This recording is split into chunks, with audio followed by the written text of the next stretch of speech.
Hello everyone and welcome to my channel আইরেন এডুকেশনে। আজকে আমরা যে টপিকটা নিয়ে আলোচনা করব, এর আগেও আমি এই টপিকটা নিয়ে আলোচনা করেছি। আমার কিছু প্রিভিয়াস ভিডিওতে তোমরা যদি দেখো, আমরা অলরেডি শুরু করেছি, যেটা হচ্ছে এডুকেশনাল ম্যানেজমেন্ট অ্যান্ড অ্যাডমিনিস্ট্রেশনের উপরে, অর্থাৎ শিক্ষা ক্ষেত্রে যে শিক্ষার ব্যবস্থাপনা এবং তার প্রশাসনিক যে বিষয়গুলো, সেই বিষয়গুলো নিয়ে আমরা অলরেডি কিছু আলোচনা শুরু করেছি। আমরা এর আগের দিনকে দেখেছি যে ব্যবস্থাপনা বলতে কাকে বোঝাচ্ছে, বা শিক্ষাক্ষেত্রে ব্যবস্থাপনা এবং তার প্রশাসনের গুরুত্বটা কতটা, বা কি কি ক্ষেত্রে প্রশাসনিক ব্যবস্থাপনাটা কাজ করছে, এবং ব্যবস্থাপনা বলতে আমরা কি বোঝাচ্ছি, এবং ব্যবস্থাপনা কোন কোন দিকগুলো, অর্থাৎ ফ্যাক্টরস অফ ম্যানেজমেন্টের যে বিষয়গুলো, সেই সম্পর্কে আমরা অলরেডি আলোচনা করেছি।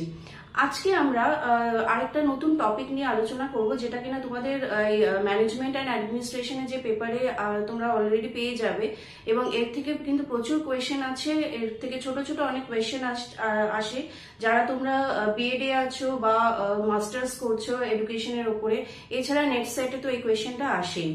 আজকে আমরা শুরু করব যেটা হচ্ছে কোয়ালিটি অফ কন্ট্রোল, বা এডুকেশনাল ম্যানেজমেন্টের উপরে কোয়ালিটি কন্ট্রোল বা কোয়ালিটি অ্যাসুরেন্সের অর্থটা কি, বা এর গুরুত্বটা কোথায়।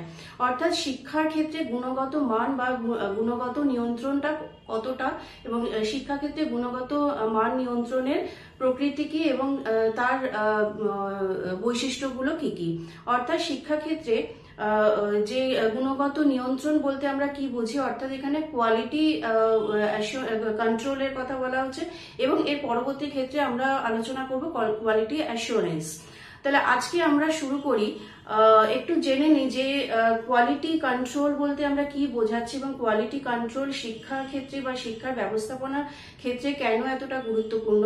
এটা একটি খুব ছোট্ট কোয়েশ্চেন, কিন্তু এই মানে কোয়ালিটি কন্ট্রোল বা এর পরেও তোমরা যে যে বিষয়গুলো পাবে অ্যাডমিনিস্ট্রেটিভ এবং শিক্ষাক্ষেত্রে যে ব্যবস্থাপনা বা ম্যানেজমেন্ট অ্যান্ড অ্যাডমিনিস্ট্রেশনের পেপারের মধ্যে, সেই ক্ষেত্রে কিন্তু তোমাদের এটা হেল্প করবে। চলো তাহলে আমরা আজকে শুরু করি।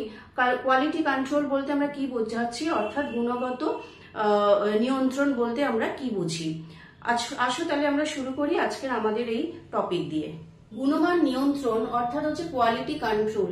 যে কোনো শিক্ষা প্রতিষ্ঠানে আমরা যদি শিক্ষা ক্ষেত্রে ধরি, উন্নত মানের কোনো ব্যবস্থাপনা পরিচালনা করার জন্য সেখানে কি প্রয়োজন, না একটি সঠিক নীতি কার্যকর করতে হবে, তার নীতি প্রণয়ন করতে হবে, এবং তার সাথে সাথে সঠিক পরিকাঠামো এবং তার সাথে ব্যবস্থাপনা। অর্থাৎ এখানে সঠিক বলতে এখানে পলিসি নিয়ন্ত্রণ করাকে বলা হচ্ছে। অর্থাৎ একটা আমার পলিসি থাকবে, অর্থাৎ কোন বিষয়ের উপরে এবং কি কি নীতি নির্ধারণের মাধ্যমে আমরা ব্যবস্থাপনা প্রক্রিয়াটি আমরা চালাতে পারবো। এবং তার সাথে সাথে হতে পারে ম্যানেজমেন্ট, যেটা আমরা জানি যে ব্যবস্থাপনার ক্ষেত্রে যে আমরা জানি বিভিন্ন ক্ষেত্রে ব্যবস্থাপনা হয়, সেটাকে সঠিকভাবে নিয়ন্ত্রণ করা। এবং তার সাথে সাথে হচ্ছে ডেভেলপমেন্ট হচ্ছে, অর্থাৎ যে বিষয়টা আমরা কাজ করছি, বা কোনো শিক্ষা প্রতিষ্ঠান হোক বা যে কোনো ইনস্টিটিউশন হোক, সেখানে আমাকে একটা দেখতে হবে যে এই যে পরিকাঠামো, ম্যানেজমেন্ট বা নীতি নির্ধারণের সাথে সাথে সেই বিষয়গুলোকে কন্ট্রোল করা, অর্থাৎ একটা সঠিকভাবে তাকে নিয়ন্ত্রণ করা। এবং তার সাথে সাথে নিয়ন্ত্রণই শুধুমাত্র শেষ কথা নয়, তার সাথে সাথে আমাকে আরো বেশি উন্নয়ন করতে হবে, অর্থাৎ উন্নতিমূলক বিভিন্ন পদক্ষেপ আমাকে নিতে হবে, অর্থাৎ ডেভেলপমেন্টাল প্রোগ্রেস আমার যতক্ষণ না থাকবে, ততক্ষণ কিন্তু আমার কাজ কিন্তু এগোবে না। অর্থাৎ আমাকে প্রোগ্রাম যে আমাকে নিতে হবে, যে প্রোগ্রাম আমি কাজটা করব, সেই প্রোগ্রামটাকে আমাকে ডেভেলপমেন্টাল একটা প্রোগ্রেসের মধ্যে দিয়ে আমাকে নিয়ে যেতে হবে। অর্থাৎ একটা শিক্ষাক্ষেত্রে তার উন্নয়নমূলক পদক্ষেপ আমাকে করতে হবে, এবং সেই পথে আমাকে চলতে হবে। অর্থাৎ যে কোনো শিক্ষা প্রতিষ্ঠান হোক কিংবা যে কোনো প্রতিষ্ঠান হোক, সেই প্রতিষ্ঠানের একটি পরিকল্পনা মাফিক, একটা নিয়ম মাফিক এবং ধারাবাহিক ক্ষেত্রে তার উন্নয়নমূলক পরিকল্পনা নিতে হবে, তার নীতি নির্ধারণ করতে হবে।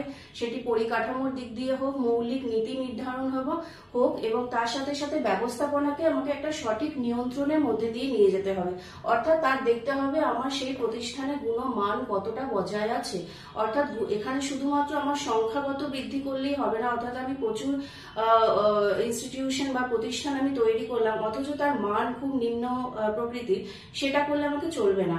অর্থাৎ সংখ্যাগত প্রতিষ্ঠান সাথে সাথে যতটা আমার থাকবে তার সাথে সাথে আমাকে কোয়ালিটি অ্যাসুরেন্স আমাকে দিতে হবে, অর্থাৎ প্রপার কোয়ালিটি আমার সেটা যেন থাকে। অর্থাৎ যে কোনো শিক্ষা প্রতিষ্ঠানে একটি প্রপার কোয়ালিটি থাকবে, অর্থাৎ মান বজায় থাকবে। এখানে নির্দিষ্ট মান বজায় রেখে কাজ করতে হবে। একটা মান নির্ধারণ করতে হবে, অর্থাৎ নির্দিষ্ট মান নির্ধারণের মাধ্যমে তার আমি কিন্তু গুণগত মানটা আমি বজায় রাখতে পারবো। অর্থাৎ যে কোনো ক্ষেত্রে আমাকে কোয়ালিটি মেনটেন করতে হলে তার ইন্টারনাল যে বিষয়গুলো থাকবে, অর্থাৎ একটি শিক্ষা প্রতিষ্ঠানের বিভিন্ন পলিসি, ম্যানেজমেন্টের বিষয়গুলো, তার সাথে সাথে ডেভেলপমেন্টাল প্রোগ্রেস, অর্থাৎ কি কি বিষয় আমাকে দেখতে হচ্ছে, তার পরিকাঠামো কি, তার আর্থসামাজিক অবস্থা কোন পর্যায়ে আছে, বিভিন্ন পরিচালনার ক্ষেত্রে কোন কোন বিষয়গুলো আমাকে দেখতে হচ্ছে, তার সঠিক নীতি নির্ধারণ এবং তার সাথে তার মান নির্ধারণ। এবং এক্ষেত্রে বিভিন্ন রিসোর্স, অর্থাৎ যে ইন্টারনাল যে রিসোর্স গুলো আছে সেই বিষয়গুলোকে আমাকে মাথায় রাখতে হচ্ছে। অর্থাৎ ইন্টারনাল বিষয় বলতে এখানে বিভিন্ন হিউম্যান ডেভেলপমেন্ট বা মানব সম্পদ যে রিসোর্স গুলো আছে সেই বিষয়, এবং তার সাথে সাথে বস্তুগত সম্পদকেও আমাকে কিন্তু কাজে লাগাতে হবে। অর্থাৎ প্রপার আমাকে রিসোর্স থাকতে হবে, সেটা হিউম্যান ডেভেলপমেন্টাল রিসোর্স হোক কিংবা ম্যান পাওয়ার হোক, এবং তার সাথে সাথে মেটেরিয়ালিস্টিক রিসোর্সও আমাকে প্রপার রাখতে হচ্ছে। এবং সেই বিষয়গুলোকে সঠিক মান নির্ধারণ করতে গেলে আমাকে দেখতে হবে তার নিয়ন্ত্রণ কার্য প্রক্রিয়াটি কিভাবে চলছে, অর্থাৎ তার একটা গুণমান নিয়ন্ত্রণ করতে হবে। এই ক্ষেত্রে এই বিষয়টাকে সঠিকভাবে আরো মানে বিস্তারিতভাবে আলোচনার জন্য আমরা দেখব গার্ভিন একজন ব্যবস্থাপনার ক্ষেত্রে তিনি তার বিভিন্ন মৌলিক নীতিগুলোকে দেখিয়েছিলেন, যেখানে 8টি বিষয়ের উপর তিনি কিন্তু কাজ করেছিলেন। 8টি বিষয়ের উপরে তিনি কাজ করেছিলেন বা দেখিয়েছিলেন যে কোয়ালিটি কন্ট্রোল বা গুণমান নিয়ন্ত্রণের বিষয়টা যে মৌলিক নীতিগুলোর উপরে দাঁড়িয়ে আছে, সেক্ষেত্রে তিনি গার্ভিন 8টি বিষয়কে তিনি দেখিয়েছিলেন। তাহলে আজকে আমরা দেখে নিই যে তিনি কোন কোন বিষয়গুলোর উপরে দেখিয়েছেন যে কোয়ালিটি কন্ট্রোল বা গুণমান নিয়ন্ত্রণের বিষয়টি কোন কোন বিষয়ের উপরে দাঁড়িয়ে আছে। তাহলে চলো আমরা শুরু করে দেখে নিই যে 8টি বিষয়গুলো কি কি। আমি ছোট ছোট পয়েন্টস করে তোমাদেরকে বুঝিয়ে দেবো যে এই পয়েন্টসগুলো কিভাবে গুণমান নিয়ন্ত্রণের বিষয়ের উপরে কাজ করছে, এবং তোমাদের তাতে তোমাদের যে এক্সামস বা তোমাদের যে নোটস তৈরি করতে সেটা কিন্তু অনেক বেশি হেল্প করবে। চলো তাহলে আমরা শুরু করে দিই আমাদের নেক্সট বিষয়টা। গার্ভিন 1987-এ তিনি তার এই কোয়ালিটি কন্ট্রোলের বিষয়টাকে তুলে ধরেছিলেন 1987-এ, যেখানে কিনা উনি 8টা বিষয়ের উপর বা 8টা মৌলিক নীতির উপরে কাজ করেছিলেন। কি কি সেই বিষয়গুলো সেটা আমরা দেখে নিই যে গার্ভিন কি কি বিষয়ের উপরে বলেছিলেন। যে ফার্স্ট হচ্ছে পারফরমেন্স, অর্থাৎ হচ্ছে কর্ম সম্পাদন। অর্থাৎ যে কোনো প্রতিষ্ঠানে কর্মসম্পাদন বলতে বোঝাচ্ছে যে উৎপাদিত যে দ্রব্য বা এখানে বস্তু যে বিষয়গুলো আমার আসছে সেই বিষয়গুলো কতখানি তার মান বা তার যোগ্যতা নির্ধারণ করছে।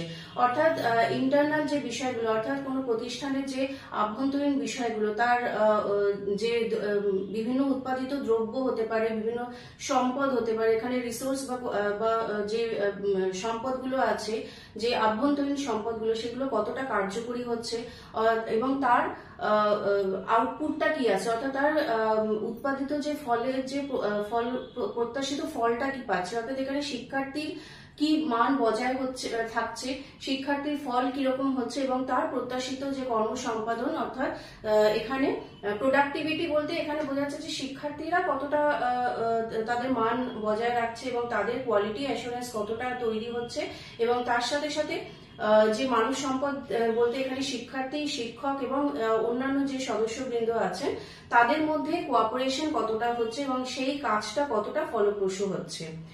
নাম্বার 2 হচ্ছে ফিচার্স, অর্থাৎ এক কথায় এখানে আমরা বলতে পারি যে বৈশিষ্ট্য, অর্থাৎ কোনো বিষয়ের উপরে এখানে কোনো শিক্ষা প্রতিষ্ঠানের এখানে বিষয় বলতে পাঠ্যক্রমকে বোঝানো হচ্ছে।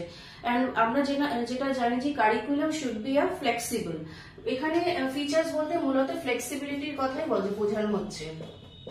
ফ্লেক্সিবিলিটি মানে হচ্ছে নমনীয়তা, অর্থাৎ পাঠ্যক্রম আমার এখানে কতটা নমনীয়, পাঠ্যক্রমকে সময় অনুযায়ী তার ধারাবাহিক পর্যায় অনুযায়ী তাকে আমি কতটা চেঞ্জ করতে পারছি সময়ের পরিপ্রেক্ষিতে, আর্থসামাজিক অবস্থার পরিপ্রেক্ষিতে এবং তার চাহিদা অনুসারে, বর্তমান সামাজিক চাহিদা অনুসারে তার কতটা আমি চেঞ্জ করতে পারছি বা তাকে কতটা মানে নমনীয়তার মাধ্যমে তাকে আমরা তৈরি করতে পারছি। অর্থাৎ প্রয়োজন অনুযায়ী আমি সেখানে কিছু অ্যাডিশন করতে পারছি এবং প্রয়োজন অনুযায়ী আমি সেখান থেকে কিছু বাদ দিতে পারছি। অর্থাৎ যে বিষয়টা আমার বর্তমানে প্রয়োজন এবং তার চাহিদা অনুযায়ী তার কতটা ফলপ্রসূ হচ্ছে বা সেই বিষয়গুলো, সেই পাঠ্যক্রমের বিষয়গুলো বর্তমান চাহিদার পরিপ্রেক্ষিতে কতখানি তার যোগ্যতা রয়েছে, সেই বিষয়টা আমাকে এখানে দেখতে হচ্ছে। অর্থাৎ এখানে ফ্লেক্সিবিলিটি বলতে বোঝাচ্ছে পাঠ্যক্রমের নমনীয়তা এবং তার ফিচার্স, অর্থাৎ পাঠ্যক্রমের বৈশিষ্ট্যগুলো কি কি, অর্থাৎ কোন কোন পাঠ্যক্রমকে, যে পাঠ্যক্রমগুলোকে আমার রাখা হয়েছে সেই পাঠ্যক্রমগুলোর মান কতটা বজায় থাকছে এবং তার গুণগত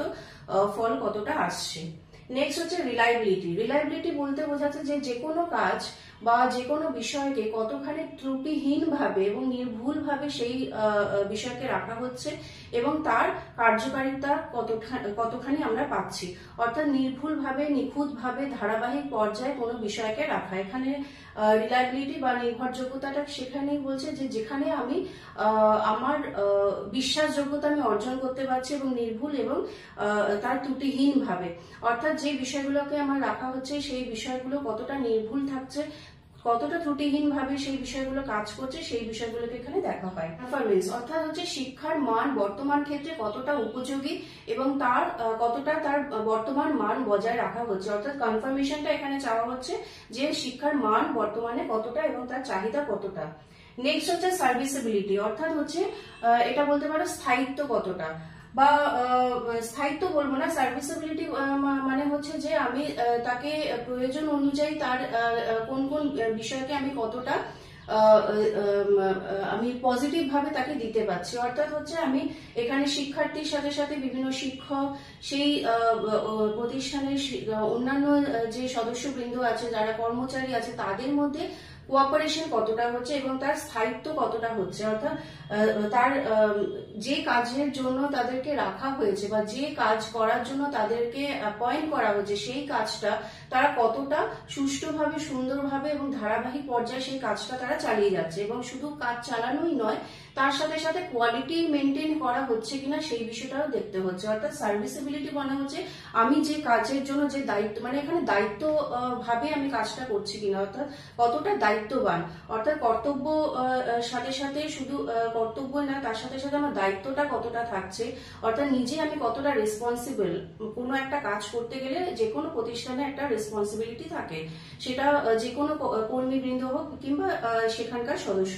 অর্থাৎ তারা যে কাজটা দায়িত্ব নিচ্ছে সেই কাজটার দায়িত্ব সে কতটা পজিটিভ ভাবে দিচ্ছে এবং তার প্রোডাক্টিভিটি কতটা। অর্থাৎ এখানে উৎপাদনমুখী বলতে বোঝাচ্ছে যে, বা এখানে দ্রব্যের সাথে কেন রিলেট করা হচ্ছে যে প্রোডাকশনটা এখানে কতটা হচ্ছে এবং সেটা কতটা পজিটিভ হচ্ছে এবং তার সাথে সাথে সেটা গুণমান বজায় রাখছে কিনা বর্তমান চাহিদা হিসেবে।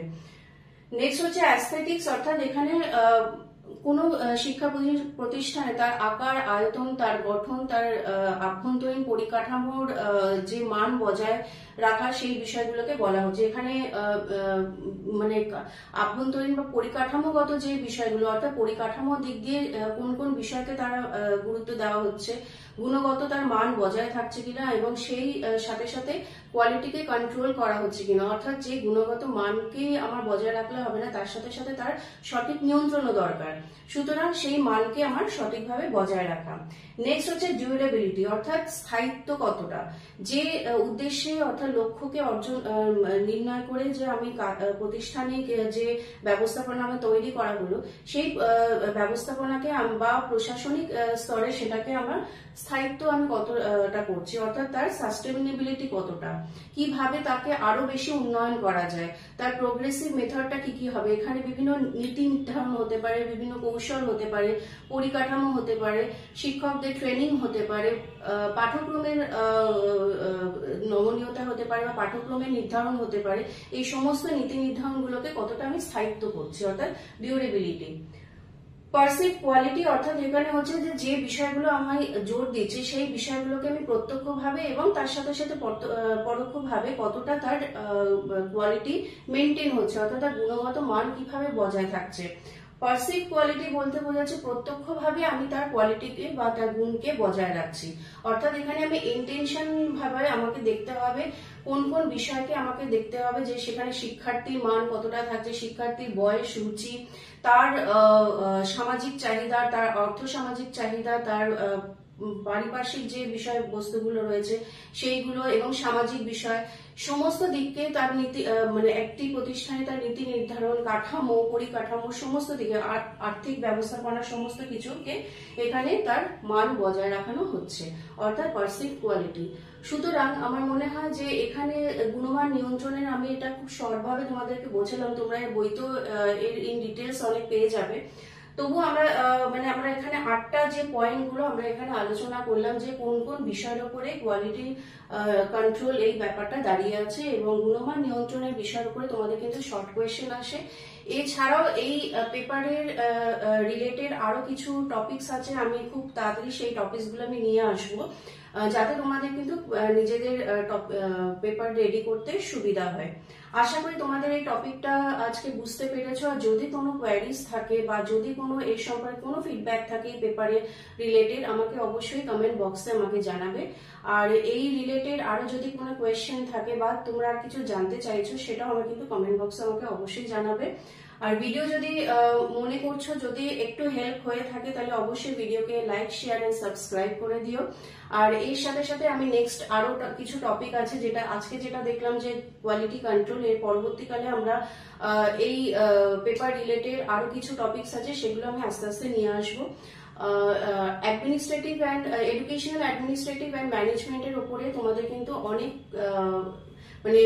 টপিকস আছে যেগুলো কিন্তু তোমাদের নেক্সট এক্সামস বা যারা পিজিতে আছো বা বিএড করছো, এমএড করছো, তোমাদের এটা রিলেট করতে পারবে, কারণ তোমাদের সিলেবাসে এই টপিকগুলো কিন্তু আছে। তো আশা করি তোমাদের ভিডিওটা অনেকটা হেল্পফুল হয়েছে। যদি ভিডিও হেল্পফুল মনে হয়ে থাকে তাহলে অবশ্যই ভিডিওকে লাইক, শেয়ার আর সাবস্ক্রাইব করে দিও। সো দেখা হবে নেক্সট ভিডিওতে, খুব তাড়াতাড়ি নিয়ে আসবো তোমাদের এই রিলেটেড আরো কিছু টপিক। সো আজকের মতো thank you, thanks for watching.